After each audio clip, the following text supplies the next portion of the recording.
اللهم صل على سيدنا محمد وعلى آل سيدنا محمد. أعوذ بالله من الشيطان الرجيم. بسم الله الرحمن الرحيم.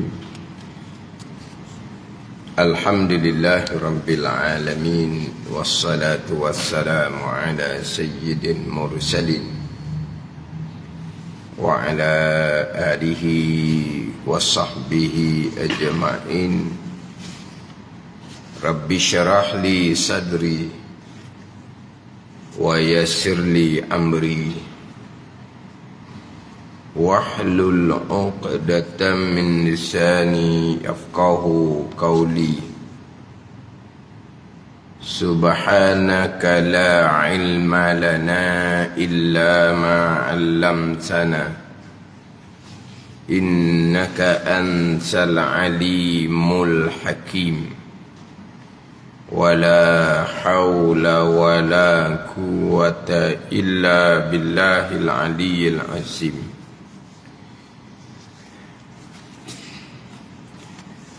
Kitab Pati Paridah, muka surat 69, baris yang ke-8 daripada bawah. Baris yang ke-8 daripada bawah, muka surat 69.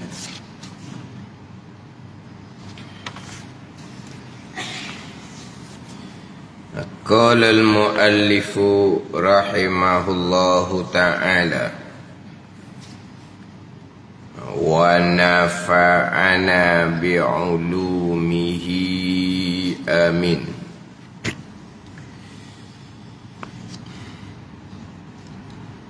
Qalam Nabi sallallahu alaihi wasallam. Qalam Nabi sallallahu alaihi wasallam. Dan wajib kita i'tiqad bahawa sekalian orang mukmin pada hari kiamat akan minum sekalian orang mukmin pada air kolam Nabi Muhammad sallallahu alaihi wasallam. Dan wajib kita i'tiqad, ini di antara yang wajib kita berpegang, termasuk di bawah rukun iman yang kelima, beriman dengan hari kesudahan.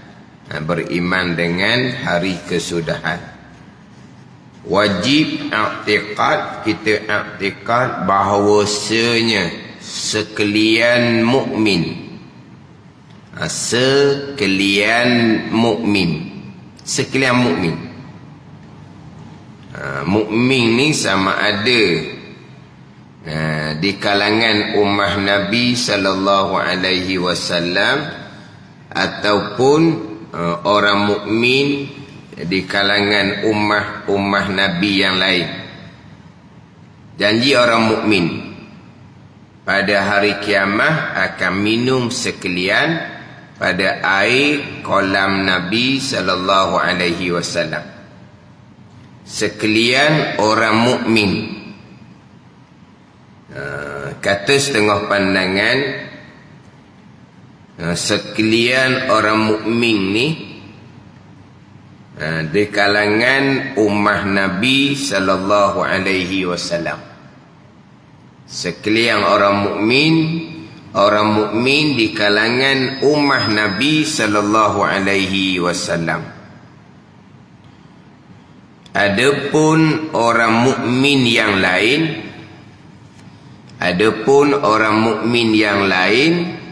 setengah pandangan menyatakan mereka masing-masing akan minum kolam Nabi masing-masing. Masing-masing akan minum daripada kolam Nabi mereka masing-masing. Kolam Nabi SAW yang minumnya di kalangan orang mukmin di kalangan ummah Nabi sallallahu alaihi wasallam sahaja. Bukan sekalian mukmin, termasuk di kalangan ummah-ummah yang lain. Jadi di sini ulama berbeza pandangan berkaitan dengan orang mukmin di kalangan ummah-ummah bagi Nabi Rasul yang lain. Cuma ayat dalam kitab Fatih Faridah ni segala sekalian mukmin. Dia tidak sebut hanya mukmin di kalangan ummah Nabi sallallahu alaihi wasallam.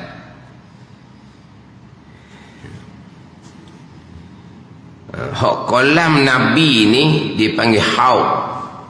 Kolam haud, bukan kausar.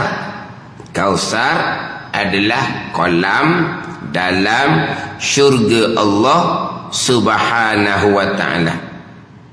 Bukan kolam kausar dalam syurga. Haud ni bukan di dalam syurga. Hal ni di antara yang wajib kita imani, yang mana terkadang kurang didedahkan berkaitan dengan kolam Nabi, haud Nabi sallallahu alaihi wasallam,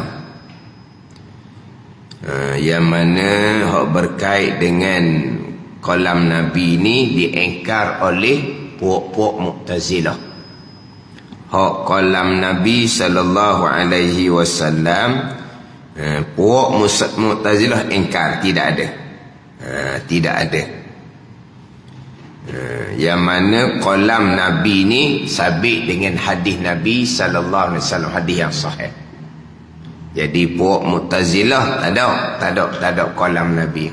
Hak kausar tu dalam ayat Quran, hak tu dalam ayat Al-Quran. Ada. Hak kolam Nabi sallallahu alaihi wasallam ni, hak ni dia daripada hadis Nabi, hadis yang sahih. Hadis yang sahih.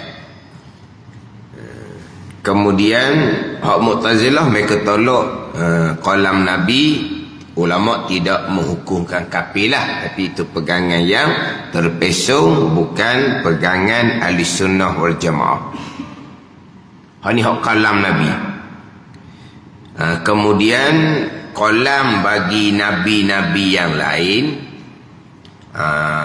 setengah mengatakan ada hadis, tapi hadis yang ahad. Adapun kolam Nabi itu hadis yang mutawatir. Jadi hak kolam bagi tiap-tiap nabi yang lain, yang airnya ummah mukmin di kalangan ummah masing-masing, hak tu setengah pandangan serah kepada Allah Subhanahu wa ta'ala lah. Setengah pandangan adalah masing-masing ada kolam. Di kalangan mukmin ummah mereka akan minum daripada kolam telaga Nabi masing-masing. Adapun kolam Nabi sallallahu alaihi wasallam ni, ini hadis yang sahih, wajib diimani. Kemudian kitab kita ni, sekalian orang mukmin pada hari kiamat akan minum sekalian pada air kolam Nabi Muhammad sallallahu alaihi wasallam. Jadi faham sini hanya ada satu kolam Nabi sallallahu alaihi wasallam.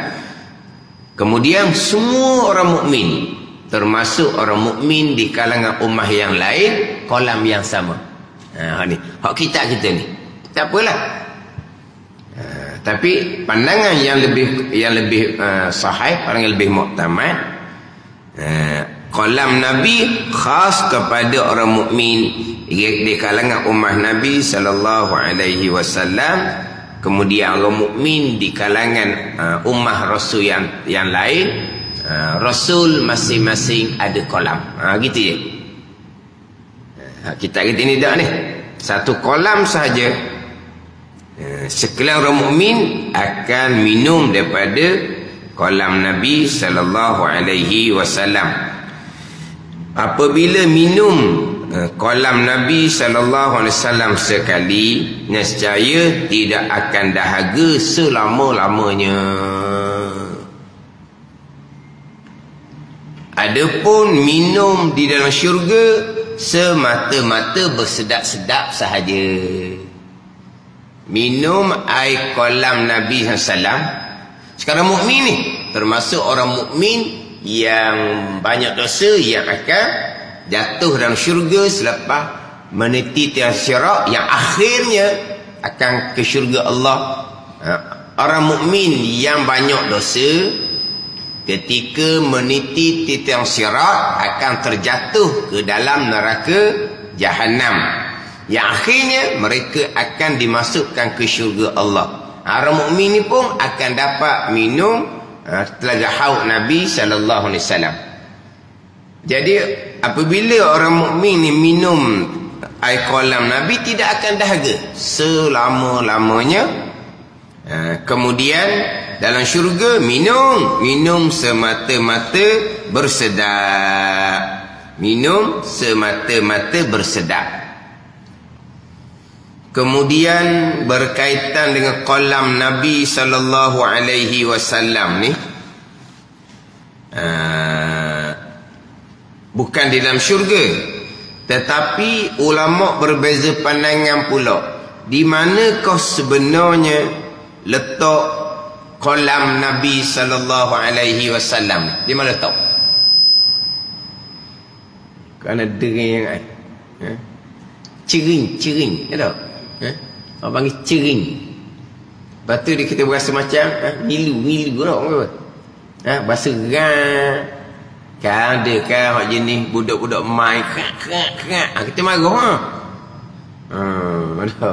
Kadang-kadang ada budak kan, dia jenis kacik gigi dia pelagi gigi. Kita dengar ni apa? Macam gini. Kita dengar dia jadi macam seriang ke apa? Ngilu. Mana ngosek kat ni? Ngosek ni.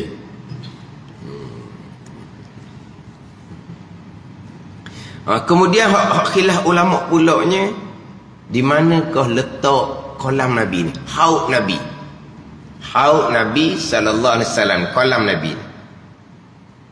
Setengah pandangan menyatakan sebelum titiang sirat. Setengah mengatakan selepas titiang sirat. Pandangan Imam Qurtubi yang disokong oleh Imam Sanusi menyatakan bahawa kolam Nabi ni ada dua, sebelum titiang sirat, selepas titiang sirat. Dia ada tiga pandangan di sini. Kolam Nabi SAW, syurga Kausar. Ini bukan dalam syurga. Tapi duduk di mana kolam Nabi ni? Setengah menyatakan sebelum meniti titiang sirat. Setengah menyatakan selepas meniti titiang sirat. Pandangan yang ketiga, pandangan Imam Qurtubi, kolam Nabi ni ada dua. Satu sebelum titiang sirat, satu selepas titiang sirat. Jadi hak berkaitan dengan kedudukan haud ni di mana, hak ni tak wajib lah kita nak bahas hak ni. Tak wajib dibahaskan.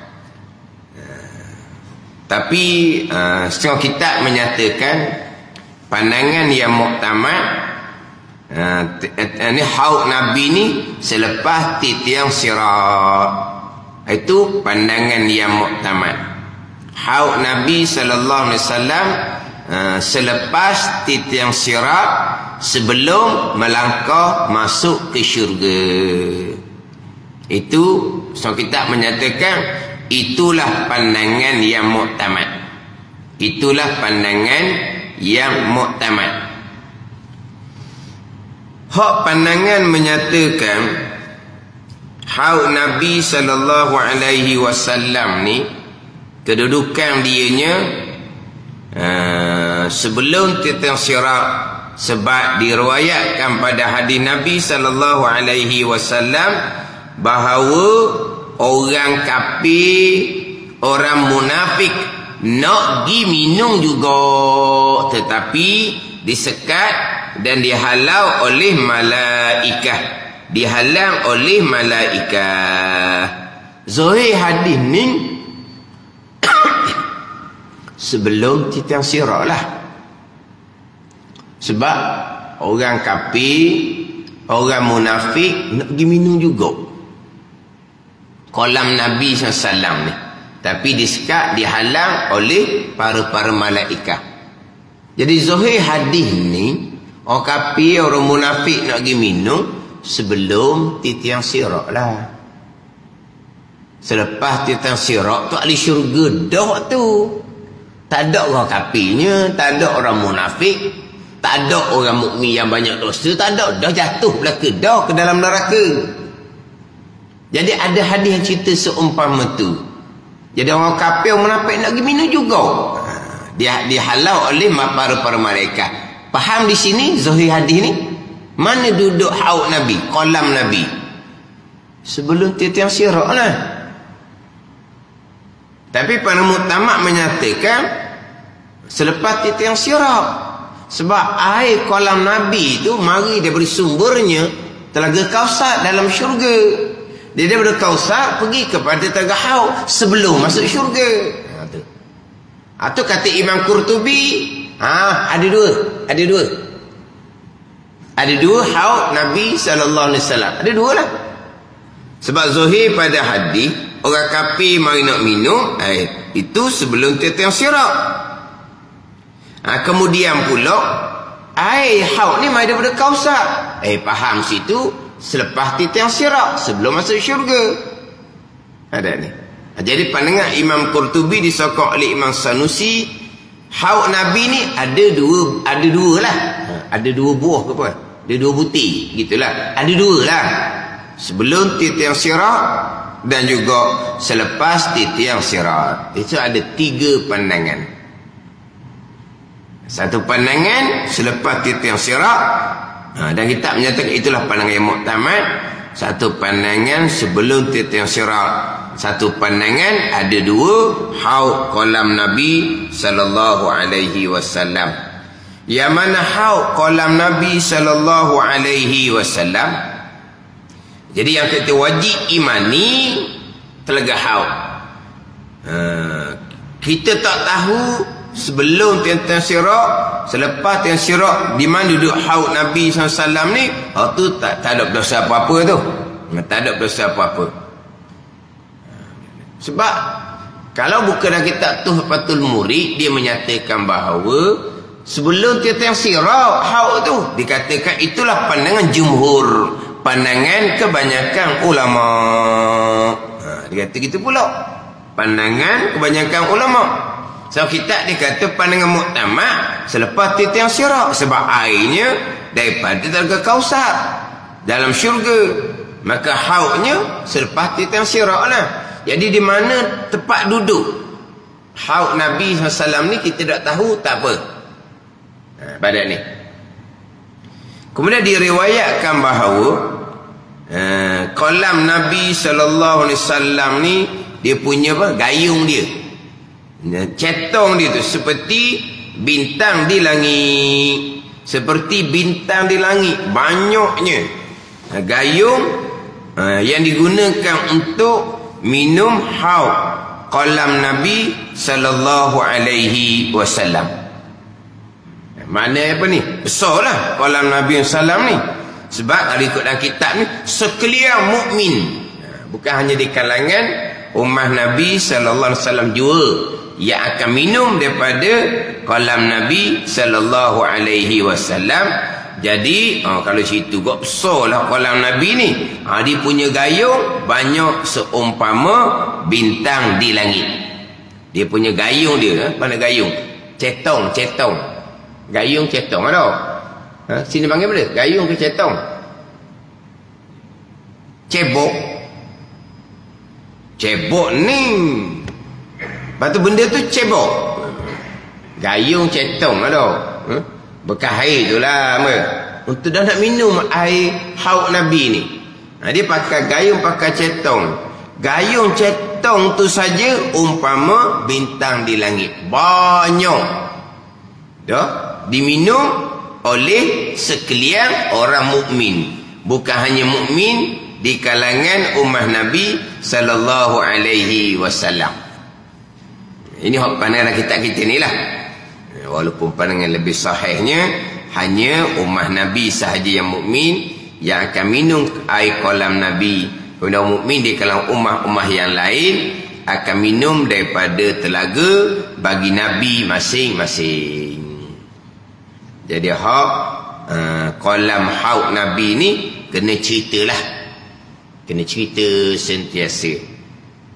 Dia hak terima catatan amalan. Hak tiup sangka kali yang pertama dihancurkan langit dan bumi. Tiup sangka kali yang kedua dibangkitkan kembali. Itu cerita semua tu. Hak alam barzah pun kita duk cerita semua pada anak-anak kita. Berhimpun di mahsyar itu duk cerita. Kemudian akan menerima catatan amalan masing-masing. Akan membaca catatan amalan masing-masing. Kemudian akan ada hisab. Itu kita duk cerita. Lepas hisab ada mizan, ada titiang sirat, ada syurga, ada neraka. Haud Nabi, kolam Nabi. Dalam kitab kita ni, dia bicara kolam ni lepas sirat. Kalau faham kau, dah sebelum bicara sirat, bicara mizan. Dan kitab ni, sebelum bicara mizan, bicara hisab. Bicara hisab. Sebelum bicara hisab dalam kitab Faridah ni, Pati Faridah ni akan dibangkitkan kembali. Nashrun, ba'sun akan dibangkitkan kembali. Selepas itu yang kedua, susunan dia dibangkitkan kembali, dihisab, dimizan, menitasi titian sirat, haud. Jadi kalau faham sini kau, macam letak lepas titian sirat 8 kali. Lepas titian sirat lah. Tapi makna kita kena cerita lah. Lepas bicara hisab, bicara mizan, kena bicara haud kolam Nabi sallallahu alaihi wasallam. Sebab Mu'tazilah engkar tolak. Mu'tazilah engkar tolak tidak ada haud kolam Nabi sallallahu alaihi wasallam. Ini akidah yang terpesong. Kita ahli sunnah jemaah wajib i'tiqad. Kita ahli sunnah jemaah wajib kita i'tiqad bahawa sekalian mukmin pada hari kiamat akan minum sekalian pada kolam Nabi kita Muhammad sallallahu alaihi wasallam. Ada ni. Kemudian dinyatakan juga kolam Nabi SAW ni bagi orang beriman selepas dia dibangkitkan. Selepas dia dibangkit itu orang mukmin kerana umat Nabi SAW ni akan minum lalu dah. Sebab apa? Sebab mereka dahaga selepas dibangkitkan daripada kubur. Ada ni. Jadi pembicaraan kedudukan haud ni sebelum tiasyirak, orang mukmin selepas keluar daripada kubur tu minum dah sebab mereka dalam keadaan dahaga. Ini pandang kata haud sebelum titiang sirat. Tapi kalau ikut susunan kitab Pati Faridah ni seperti titiang sirat. Sebab bicara bangkit, hisab, mizan, sirat, haud. Jadi seolahnya terlepas daripada titiang sirat. Dan pula akan dapat sekalian mukmin syafaahnya syafaah Nabi sallallahu alaihi wasallam. Dan akan pula akan dapat sekalian mukmin syafaat Nabi. Akan dapat ni atau pada kata akan minum sekalian pada air kolam Nabi. Dan pula yang ni dan wajib kita i'tiqad bahawa sekalian orang mukmin pada hari kiamat akan dapat sekalian mukmin syafaatnya, syafaat Nabi sallallahu alaihi wasallam. Jadi dan pula akan dapat sekalian mukmin syafaat, atau pada kata akan minum sekalian pada air kolam Nabi kita Muhammad SAW. Dan pula yakni dan wajib kita i'tiqad bahawa sekalian orang mukmin pada hari kiamat akan dapat sekalian mukmin syafaatnya, pertolongan Nabi sallallahu alaihi wasallam. Dan sebesar-besar syafaatnya, syafaat Nabi sallallahu ialah syafaat pada lekas dan cepat hukuman Tuhan di pada mahsyar kelak yang manusia sangat susah waktu itu. Ini pun termasuk dalam wajib kita i'tiqad. Sekalian orang mukmin, sekalian orang mukmin akan dapat syafaat Nabi sallallahu alaihi wasallam. Syafaat ni pertolongan daripada Nabi sallallahu alaihi wasallam. Orang mukmin akan dapat syafaat, pertolongan daripada Nabi sallallahu alaihi wasallam pada hari kiamat. Sekalian orang mukmin. Ni bicara akhirah, ni bicara iman belaka ni. Bicara akhirah, bicara iman. Bicara barzah pun bicara iman. Bicara kesudahan pun bicara iman. Bicara kesudahan, husnul khatimah, baik kesudahan. Al-maut alal iman, itu baik kesudahan. Orang mati dalam keadaan beriman, imannya tidak tercabut. Itu husnul khatimah. Su'ul khatimah, mati dalam keadaan imannya tercabut, waliyazabillah. Beriman tapi iman lemah, dosa banyak, tercabut iman pada masa nak mati, su'ul khatimah. Adapun pada masa hidup tidak beriman walaupun dia orang Islam, itu tak ada bicara langsung tu.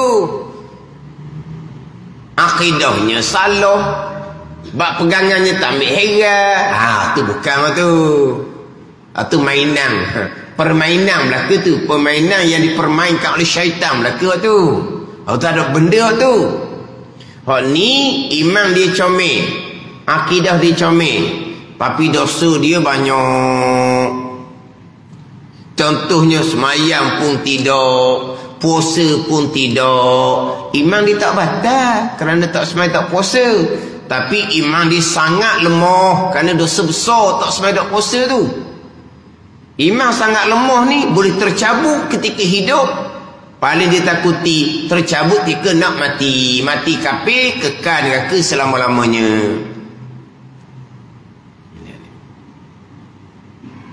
Dah tak semayang, nak kuat iman macam mana? Tapi kalaulah imannya tidak sah, kafir di sisi Allah, semayang pun tak pakai gawat. Kalau iman akidahnya yang fasik, yang berdosa besar, imannya dihukum sah, itu pun khilaf ulama dah. Iman disah ke tak? Iman disah lah pada satu pandangan, tapi akidah yang berdosa besar, malaikat catat dosa besar setiap saat. Semayang dia Tuhan tak terima, puasa dia Tuhan tak terima. Lepas tu nak duduk mana? Ni akhir zaman. Islam pada zahir, masjid tersergang indah, orang pun ramai datang ke masjid. Baguslah. Tapi masjid itu bagi penekanan bab iman, bab akidah. Sekarang ni bagus, camping subuh biar jadi macam Jumaat, bagus. Biar orang datang ke masjid, orang pun datang ke masjid. Tapi pihak masjid, nak pergi apa? Kita pergi makan lembu kambing . Tu rumah dia boleh makan lembu kambing. Lepas tu, dah mari masjid amal ni, beri makanan rohani. Hak paling besarnya penekanan bab iman, bab akidah. Sedarkah ramai-ramai ni subuh-subuh mengantuk mata boleh mari ke masjid, alhamdulillah. Itu pilihan Allah Subhanahu wa taala.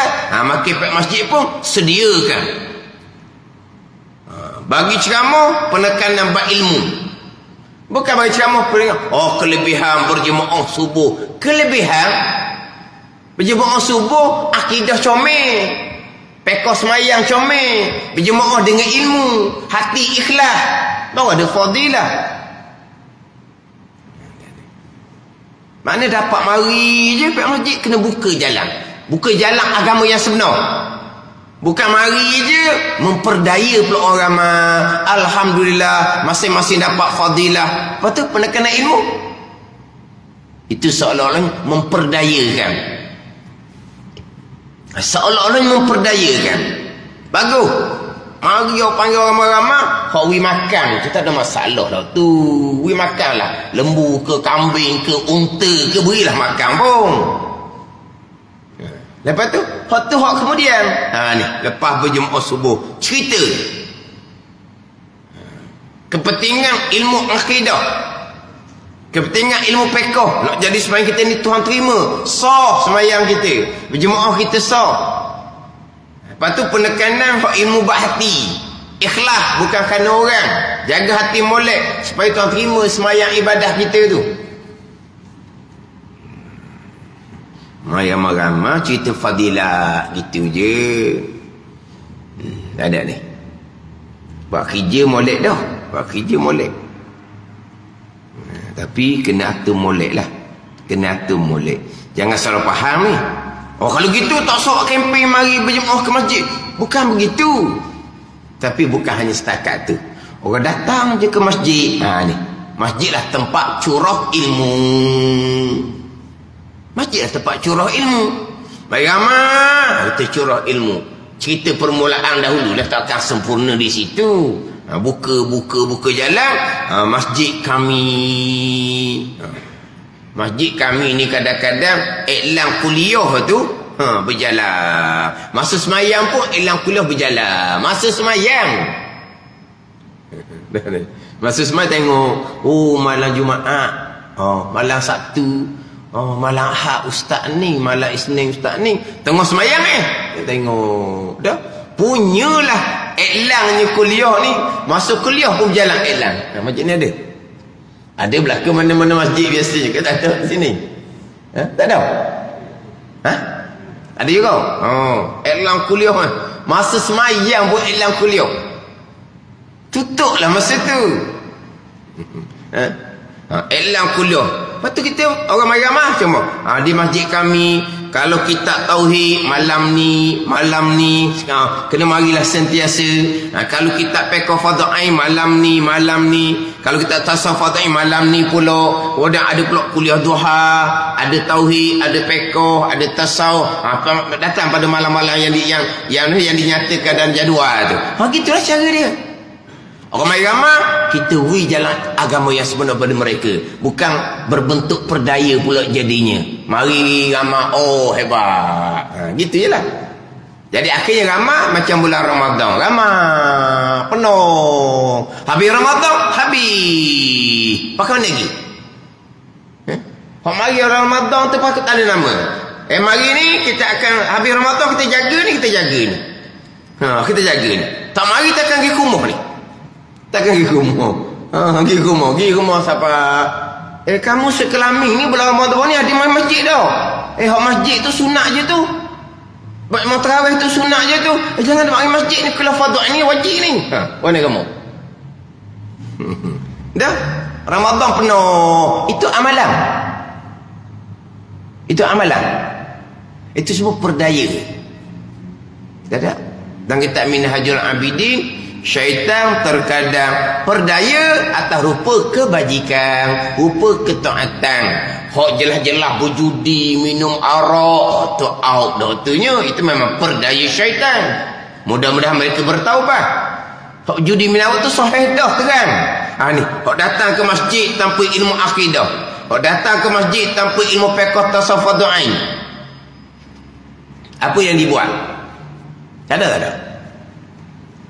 Tu mana masjid lah dia kena mana mari sediakan makan nur rohani, makan dah jasmani, makanlah kambing tiap-tiap minggu pun. Duit banyak kan. Pah kambing, subuh-subuh penuh orang. Tak apa. Dia mari mula-mula tu kan nak makan kambing. Biar dulu. Jangan pula jangan mari nak makan kambing ni, tak ikhlas, tak terima. Biar dulu. Ngajuk pula kawan tu. Memang mari nak makan kambing. Biar dulu tu.